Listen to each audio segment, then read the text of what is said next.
The German pilot dove hard-nose down at 40 degrees, his throttle wide open, watching the speed climb past 450 miles per hour. It was a move he had executed dozens of times before. Behind him, the American fighter would falter, shake violently, then pull away in fear. It was the same every time, except this time he checked his mirror, and the P-38 was still there. Gaining. That shouldn't be possible. For 2 years, Luftwaffe pilots had relied on one unbreakable truth: the fork-tailed American could not follow them into a dive. Not because of pilot skill, but because of physics itself. The P-38 Lightning suffered from a deadly flaw. As it approached transonic speeds, airflow around its wings became unstable. Shock waves would form. Control surfaces would lock. Pilots described the stick going rigid, the nose pitching down, and their vision tunneling as they prayed to survive the fall. Engineers called it compressibility. But in the skies over Italy and France, it simply meant this: the P-38 couldn't follow, and the Germans knew it. So they trained for it. Entire tactics were built around that weakness. American pilots, outnumbered or caught off guard, knew they had no chance of finishing the kill. Dive too far and you didn't just lose the target, you lost the plane. While one side perfected the escape, the other was bound by fear and physics, forced to fight with a chain around its neck. But then, something changed. It started quietly, with a flick of a switch. A small device buried beneath the wing. No celebration, no press release, just a new sound in the cockpit. And when the next dive began, the Lightning didn't flinch. It followed. It closed. And for the first time, the laws of air combat bent in America's favor. For years, that single maneuver had been the line between life and death. The German pilot's dive wasn't just instinct, it was doctrine. And it worked because of one cruel truth buried deep in the design of the P-38 Lightning. At high speed, the very air it sliced through became its enemy. To understand why the German ace could dive with such confidence, you have to descend with him into the physics that made the Lightning both revolutionary and cursed. The P-38 was unlike any other fighter of its era. Twin engines, twin booms, a central pod that housed the cockpit and cannon. It looked futuristic, almost alien in 1942. It could climb higher, fly farther, and hit harder than nearly anything the Allies had. But within that sleek shape lay a flaw no one fully grasped until it started killing pilots. At about 420 miles per hour, sometimes less depending on altitude, the control stick would freeze. The nose would suddenly pitch down. The pilot would fight, pulling with both hands, straining against a force that felt inhuman. Nothing responded. The Lightning, for all its power, became a bullet, one aimed straight at the earth. What caused it was invisible. No smoke, no explosion, no warning light. It was the air itself changing shape around the aircraft. Engineers later called it compressibility, the point where airflow over the wing neared the speed of sound and shock waves formed. To a pilot, it felt like the laws of flight had betrayed him. The air that once lifted his wings now pinned them down, the elevator useless, the controls dead.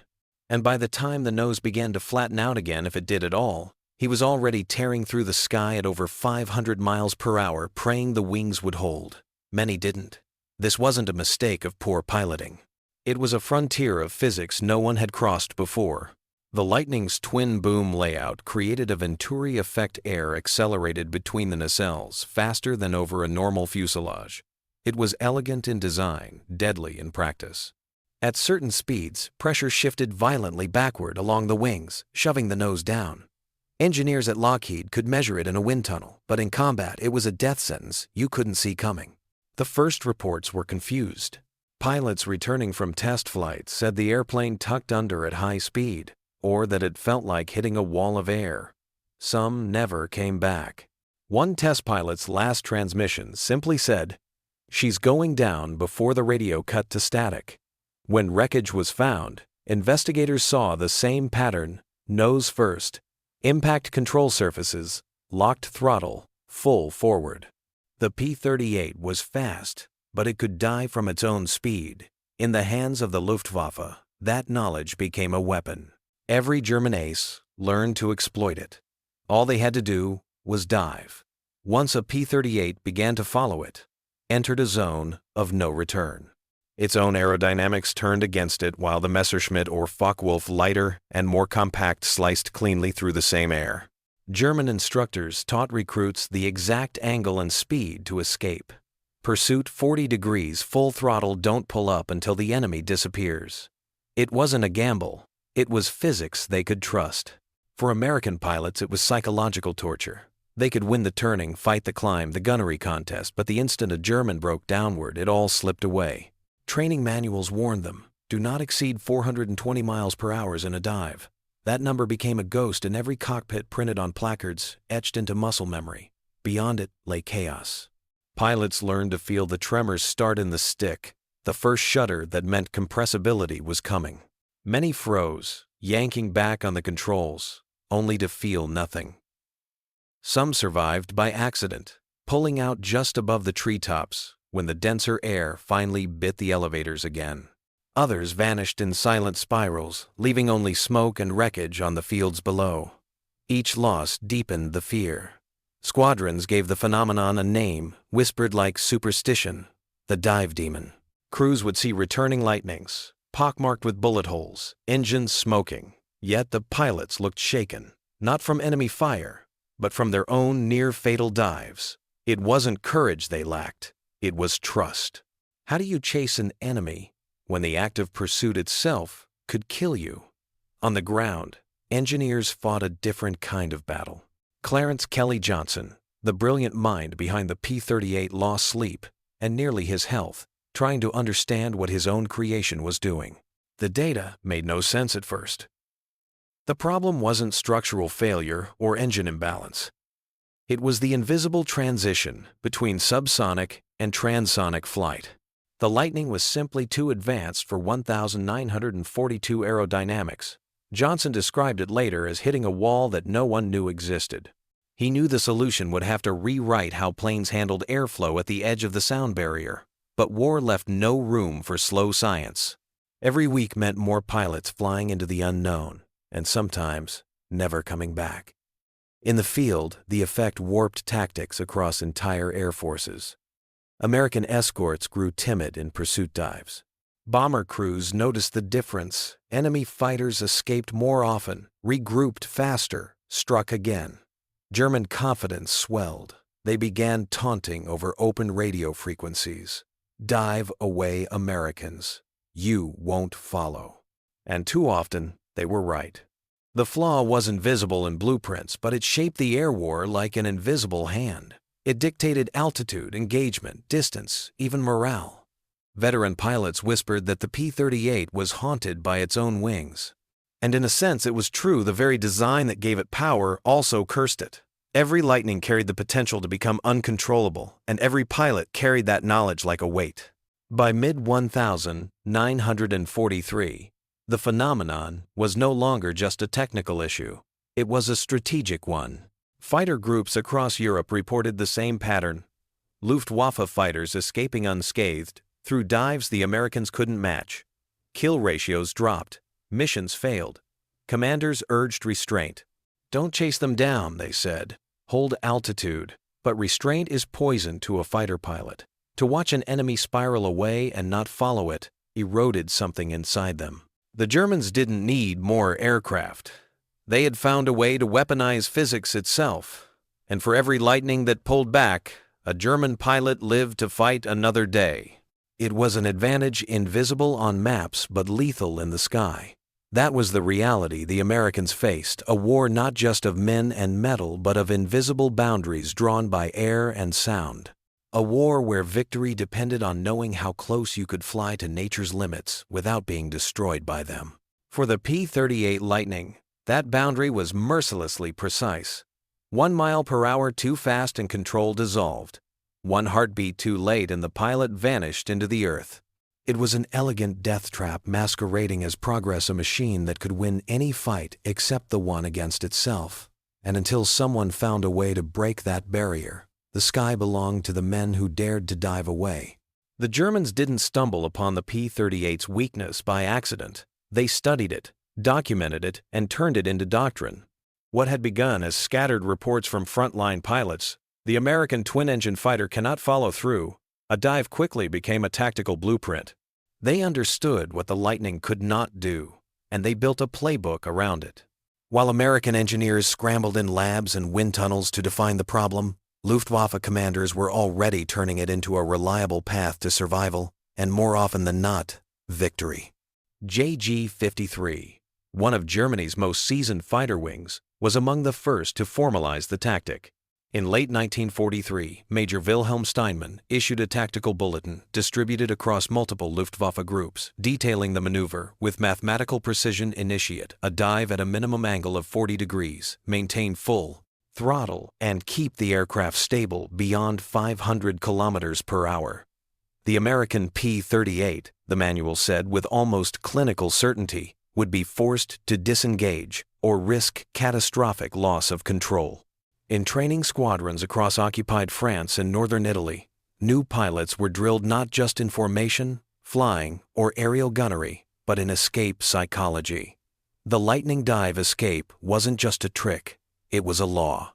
German flight instructors demonstrated the maneuver over and over again in captured footage and used mock dogfights to reinforce one message: when a P-38 appears behind you, don't panic, dive. It became muscle memory. Recruits who had never faced American aircraft before were conditioned to trust that gravity and aerodynamics would do their work for them, and they did.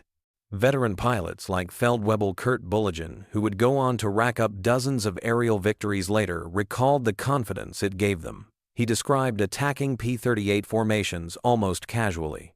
They had teeth, he said, but no chase. The Americans came in fast, they struck hard, but the moment the Germans dropped away, the fight was over. Bulligen and others began to treat the Lightning as a first-strike-only fighter, dangerous when in control, useless when behind. And because they knew exactly when the P-38 would break off, they could plan their attacks to exploit that second of hesitation. Even the Italians took notice. At Guidonia Airfield, the Regia Aeronautica's test pilot, Lieutenant Colonel Angelo Tondi, flew a captured P-38G and confirmed what the Germans had already seen in combat. During a steep dive from altitude, the Lightning became unresponsive and borderline suicidal.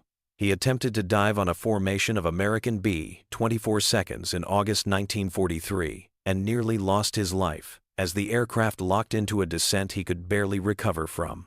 His post-flight report described the P-38 as magnificent in cruise, but terrifying in dive, and his observations were forwarded directly to German intelligence. That knowledge was not kept in files, it was burned into cockpit briefings. The Luftwaffe was meticulous. They knew where the Lightning's breaking point was, both mechanically and psychologically. Intercept groups were instructed to provoke P-38 pilots into diving scenarios. They would bait turn and then snap downward in practice sequences, confident that their American pursuers would either break off or spiral helplessly beyond their limits. And it worked, over and over again. The effect on American squadrons was corrosive. Pilots began to talk quietly at first, then openly about the impossibility of pursuit. Some refused to dive at all. Others tried and lost aircraft, friends, or pieces of themselves in the process. Captain James Austin of the 82nd Fighter Group described the helplessness like a kind of slow suffocation. You line him up, you're on him, then he drops. And you know you can't follow. You know it. So you just sit there, hands shaking, throttle clenched, and watch him vanish. His words weren't unique. Luftwaffe intercept teams even began recording their victories on the assumption that the Americans would break off. They didn't need long engagements. No need to turn, no need to climb. Just dive, escape, reset. It was clean, brutal efficiency. The psychological imbalance widened with every mission. American aircrews began to dread engagements at certain altitudes. Briefings included warnings like, expect breakaways below 2,000 feet, not because the enemy was stronger, but because the Lightning became weaker the faster it flew. Even the best American aces couldn't overcome it. It wasn't about courage, it was about control. And past 420 miles per hour, the P-38 had none. German pilots knew this. They heard it in the hesitation of their opponents, saw it in their reluctance to press the chase. Radio intercepts even picked up American squadron chatter mid-battle, commanders shouting, "Break, break, don't follow him." The Luftwaffe didn't just win dogfights. They dominated the psychology of the airspace. Every dive was a power move. Every escape reinforced the myth that the fork-tailed devil could be outrun by sheer gravity. And it was a myth the Americans were forced to live with. Every gun camera reel that ended with a disappearing Messerschmitt, every combat report marked no engagement, enemy escaped via dive, every debrief that ended with a nod and silence. They stacked up day after day, loss after loss, confidence slowly bleeding out of fighter groups who knew their aircraft could never quite finish the kill. The Germans never gloated. They didn't need to. The tactic worked too well. It wasn't just a clever trick, it was science on their side. And until the Americans could break that science, they would remain one step behind, grounded by their own wings, while the enemy dove freely into the clouds below. That's what made it so devastating. Not just that the lightning couldn't follow, but that the Luftwaffe knew it counted on it and shaped the air war around it. They weren't guessing. They weren't hoping. They were certain. Certainty kills. And over Europe in 1944, the dive was death and escape, all in one. While the Luftwaffe turned the sky into a chessboard they had already memorized far behind the front lines deep in California, a small team of engineers stared at that same board and refused to accept checkmate. They weren't generals or combat pilots. They didn't wear medals or flight gear. But they were fighting just as hard, in silence against a force as unforgiving as the German war machine physics and time.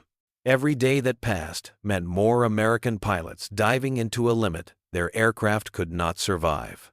And for Clarence Kelly Johnson, the man behind the P-38's radical design, the weight of each loss pressed heavier on his chest. Johnson had known there was a problem even before the combat reports flooded in. Test pilot Maj. Sina Gilkey had sounded the alarm back in 1941 during a high-speed dive from 30,000 feet. The aircraft had locked up. No response. Only by falling thousands of feet into thicker air had he regained control. Gilkey returned pale, shaken, but alive. Many who followed wouldn't be so lucky. Johnson documented everything, scribbled obsessively into notebooks, stared at wind tunnel data late into the night. The Lightning was a masterpiece, fast, powerful, high-altitude capable, but it hid a demon in its wings. And that demon had a name: compressibility. The problem was known, but the solution wasn't. And when Johnson first proposed the idea that would change everything, no one believed it would work. Not the military, not even some of his own team. The concept sounded too simple: a pair of electrically actuated flaps mounted under the wings near the booms that would deploy downward during a dive. Not to create drag like dive brakes, but to alter the pressure distribution over the wing. Johnson theorized that this would prevent the shock wave from shifting the center of lift rearward, which was the root cause of the P-38's uncontrollable nose tuck. If the center of pressure stayed stable, the elevator would remain effective. The pilot could pull out. The plane would live. But Lockheed's high-speed wind tunnels were limited. The data was incomplete. The theory was fragile, and no one wanted to gamble aircraft and lives on a device that looked like an afterthought. Worse, when Johnson requested high-speed testing facilities from NACA, they declined. Their wind tunnels were too valuable, they said, too delicate for a twin-engine monster like the P-38. And so Johnson did what few engineers dare. He moved forward without permission. He had to. There was no alternative. Working in secrecy with a skeleton team at Burbank, Lockheed engineers began hand-building dive recovery flap kits from spare parts and aluminum scrap. No blueprints, no military orders, just quiet defiance against a problem the Luftwaffe had weaponized. The first units were crude bolted on in field workshops, wired into the cockpit systems by hand. Johnson wasn't just leading the project, he was test flying it, in spirit living every second of each trial through the pilots who dared to deploy the flaps. The first true combat-capable prototypes were sent to England in early 1944, but disaster struck before they ever reached the front. A Royal Air Force fighter mistaking the unmarked transport for an enemy aircraft shot down the Douglas C-54 carrying over 200 dive flap kits. They burned on impact. An entire shipment, months of work, lost in seconds. The war had chewed up one more hope before it could take flight. But they didn't stop. Johnson ordered more kits built immediately. Mechanics at forward depots in Italy and southern England were quietly trained to install them in the field, working at night under canvas by flashlight. No fanfare, no headlines. Just the hum of wrenches and the determination of men who understood that this might be the only way to tilt the balance of the air war back in their favor. Test pilot Tony Levier was one of the first to push the modified P-38 beyond the limit. Climbing to 25000 feet over California, he rolled into a vertical dive, accelerated through the compressibility threshold, and hit the switch. The flaps deployed with a metallic clunk. He felt it in the stick, immediately resistance, where before there had been dead air. The nose stayed level. No tuck, no buffet. He pulled out cleanly at over 500 miles per hour and returned to base with shaking hands and a fire in his chest. He didn't have to say it. Everyone watching knew it had worked. That moment was the quiet turning point. There were no medals, no press conferences, just a green light passed through whispers: install the flaps, trust the system, prepare the planes. At Amendola and Foggia in southern Italy, 12 P-38Js were modified in a single week by exhausted crews working double shifts. Lieutenant Colonel Jack Jenkins personally oversaw the installations, checking every bolt, every wire. He flew each aircraft before assigning it to his squadron, refusing to risk a pilot's life on anything untested. They were behind enemy knowledge, behind schedule, behind in the skies. But for the first time in 2 years, they weren't behind in physics. Still, even as the flaps were deployed in growing numbers, there was no certainty. Most American pilots didn't even believe the flaps would help.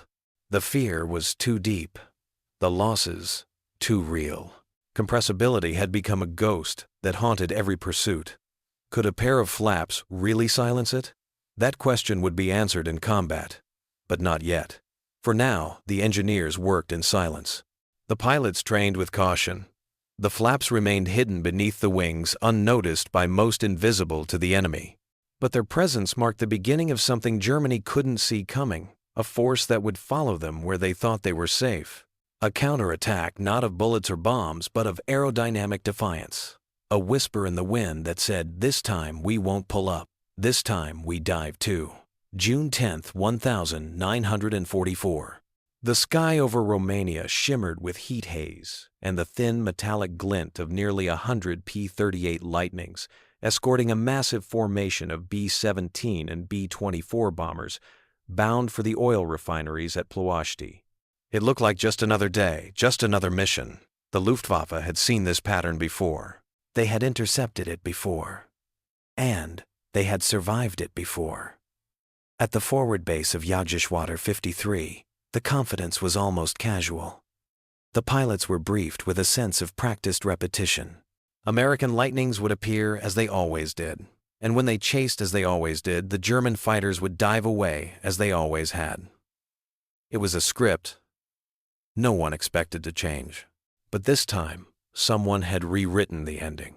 Captain Robin Olds, leading a section of P-38Js from the 434th Fighter Squadron, had gone over the plan a dozen times that morning. His aircraft Scat-3 had been among the few modified with the new dive recovery flaps. He had tested them, trusted them, barely. Still, the memory of every failed dive haunted the back of his mind. He didn't know if today they would work in combat, but he knew this: he would not break off. At 0947, 7 hours just east of the Danube, the Luftwaffe struck. 4 Bf 109 seconds came screaming down from 28,000 feet in a classic bounce diving onto the rear echelon of the escort group. The first Lightning, piloted by 2nd Lieutenant Harold Fisher, burst into flames. Another spiraled out of formation riddled with cannon fire. Olds watched it happen and snapped. He rolled, inverted, punched his throttle forward and dove. For a split second, muscle memory told him to pull out. The old fear flared, the stick would freeze, the nose would lock, the Lightning would become a coffin. But then his left hand moved almost without thinking. He flipped the red-guarded switch, the dive flaps deployed. There was a sound, a thud deep in the wings. And then silence. Not chaos, not buffeting. The controls stayed firm. The airframe didn't rattle. The nose held true. He watched the airspeed needle sweep past 440, then 460, then 480. Still no compressibility. Still in control. Ahead, Oberleutnant Hans Müller looked back and saw what no German pilot had ever seen before. A P-38 not just following, but closing.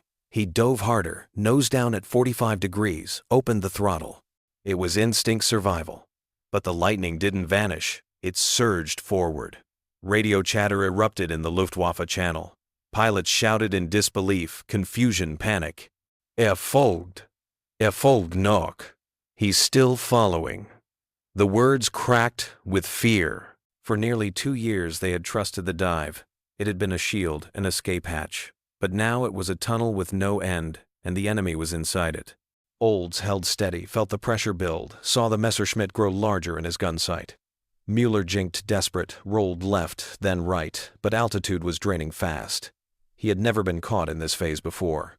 Never had to think about what came after the dive. He was still diving when Olds fired. The cannon round hit just behind the canopy. Smoke burst from the engine, cowling the aircraft twisted, and the 109 began to break apart. Müller bailed out at tree level. He would survive, but nothing he believed about air combat would. The shock wasn't limited to one fight. Across the formation, more German fighters dove to escape and found lightning still behind them.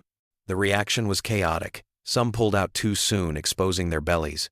Others tried rolling turns only to be met mid-air by P-38 seconds flying at speeds that had once been fatal. One by one, the old rules collapsed. Lieutenant Gerald Brink's flying wing for Olds described the moment later. It was like a dam broke. 1 second we were bracing for them to get away. Then suddenly, we were the hunters. The dive flaps had erased the line. For the first time, American pilots didn't need to hesitate. They didn't need to watch the enemy vanish into a dive and feel helpless. They followed, they fought, and they won. By the end of the mission, 9 German fighters had been confirmed destroyed. Not one P-38 had been lost in a compressibility incident, and the Germans knew.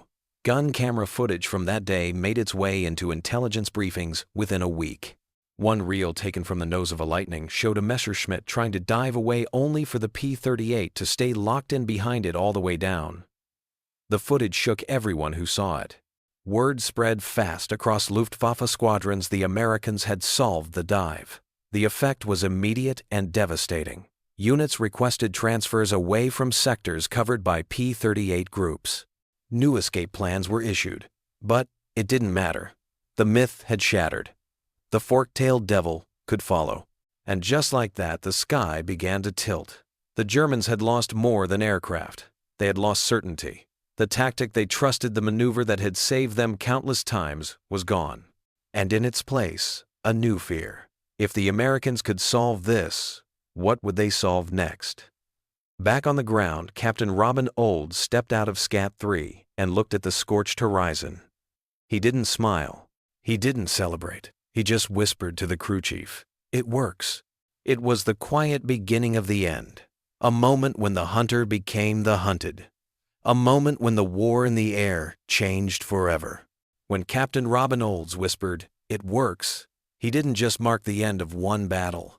He triggered a chain reaction that would reshape air combat military doctrine and the very philosophy of engineering under fire. The dive recovery flap wasn't just a mechanical fix. It was a signal, a declaration, that the Americans had not only closed the gap in physics, but had leapt across it, weaponized it, and turned it back on the enemy. And from that moment forward, the skies belonged to those who could adapt faster than fear.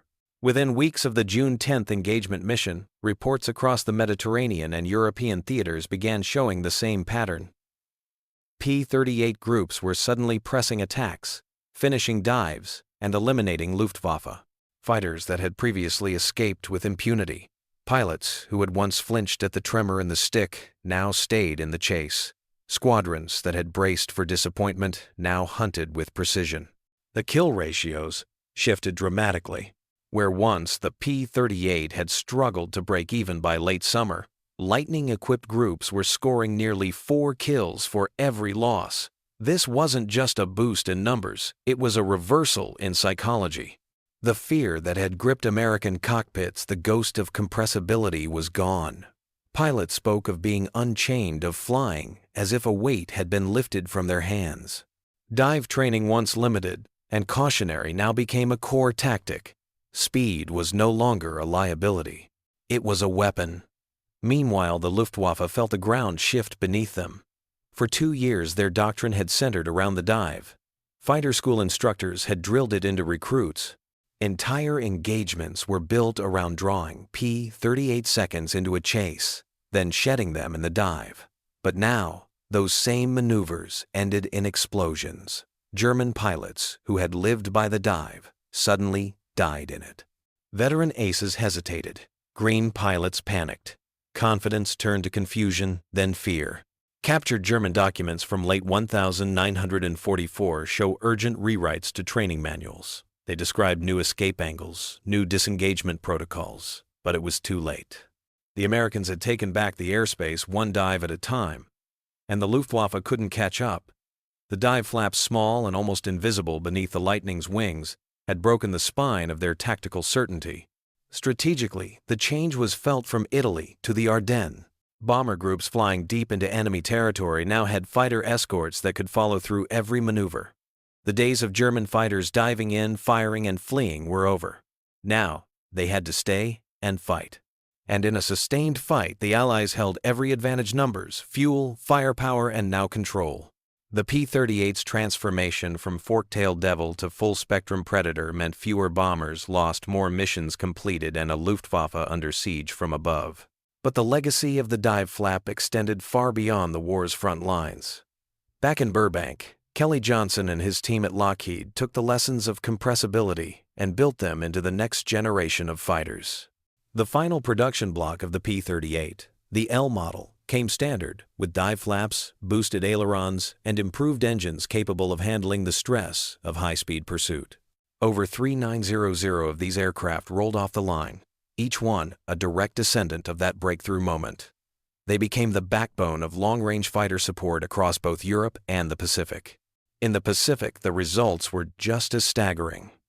P-38 leaders' pilots began diving after Japanese Zeros that had once escaped by sheer vertical maneuver. Over the Philippines, ace Thomas McGuire credited his dive flaps with 8 of his confirmed kills, stating that without them, we'd still be fighting physics instead of the enemy. The tactical confidence they brought changed not just dogfights, but the tempo of entire campaigns. Even after the war, the dive flap refused to disappear. Its influence spread into the post-war jet age. Engineers studying early jet aircraft, like the P-80 Shooting Star or the F-86 Sabre, borrowed heavily from the airflow management techniques pioneered on the Lightning. The flap's core principle, using lift redistribution to counter shock-induced instability, would evolve into boundary layer control systems and supersonic air brakes. The Germans studied it too. Wreckage from downed P-38Ls was shipped to test centers where engineers examined the flaps in disbelief. Reports from Messerschmitt engineers noted the brilliant simplicity of the solution. They admitted that the American approach had outpaced their own attempts to mitigate high-speed instability in aircraft like the Me-262 and Ta-152. But by then, German factories were in ruins. There would be no catching up. More than a technical marvel, the dive flap became a case study in wartime innovation. It proved that ingenuity could match and overcome raw advantage. That knowledge, when trusted and tested under fire, could reverse the course of battle. And that small ideas nurtured in silence and born of desperation could roar louder than the engines of war. The cost of the delay, however, remains a scar. Hundreds of pilots lost to compressibility before the fix arrived. The shipment of dive flaps shot down by friendly fire. The months spent waiting for testing approvals while men died in unfixable dives. Kelly Johnson would later reflect that if the dive flap had been introduced 6 months earlier, we could have saved at least 300 lives. It was a bitter truth, one that haunted the hangars, even as victory took shape in the sky. But if tragedy wrote the first chapters of the P-38 story, triumph wrote the last. By 1945, the Lightning no longer needed to prove itself. It had escorted bombers over Berlin, chased Zeros through Pacific cloud banks, and climbed into the thin air above the Himalayas. It had become what Johnson always believed: it could be a long-range, high-speed, all-altitude fighter, capable of any mission. And it had done so not by brute force, but by listening to the laws of flight, understanding their limits, and daring to change them. That is the true legacy of the dive recovery flap. Not just a component, but a symbol of stubbornness turned into science, of silence turned into survival, of a war won not only with fire and steel, but with the courage to dive into the unknown and come out the other side still flying. In the end, the story of the P-38 Lightning's dive recovery flaps isn't just about fixing a flaw, it's about refusing to accept defeat when the laws of nature themselves seem to say no. It's about engineers who worked in silence, pilots who risked everything, and a turning point that came not with fanfare, but with a quiet click of a switch at 500 miles per hour. What was once a death sentence became a weapon. What was once fear became confidence. And what was once a limit became the beginning of domination. This single innovation, small, mechanical, and almost invisible, reshaped the air war over Europe and the Pacific. It shattered enemy doctrine, restored American morale, and proved that victory doesn't just belong to the strongest force, but to the side that adapts faster, that listens, that learns, and that never stops pushing forward. Today, the lessons remain, not just for pilots or engineers, but for all of us. When we hit our own version of compressibility, those moments where everything shakes, where control slips away, we can remember what it took to fight through it. Creativity, courage, precision, and belief. If this story moved you, if you believe more people should know how a hidden flaw almost broke one of America's greatest fighters, and how a brilliant fix turned it into legend, then share this story. Subscribe for more untold chapters of World War II. Because history isn't just in the past, it's in every choice to keep going even when the air gets thin. This was the story of the P-38's deadliest weakness and the quiet innovation that turned it into unstoppable strength.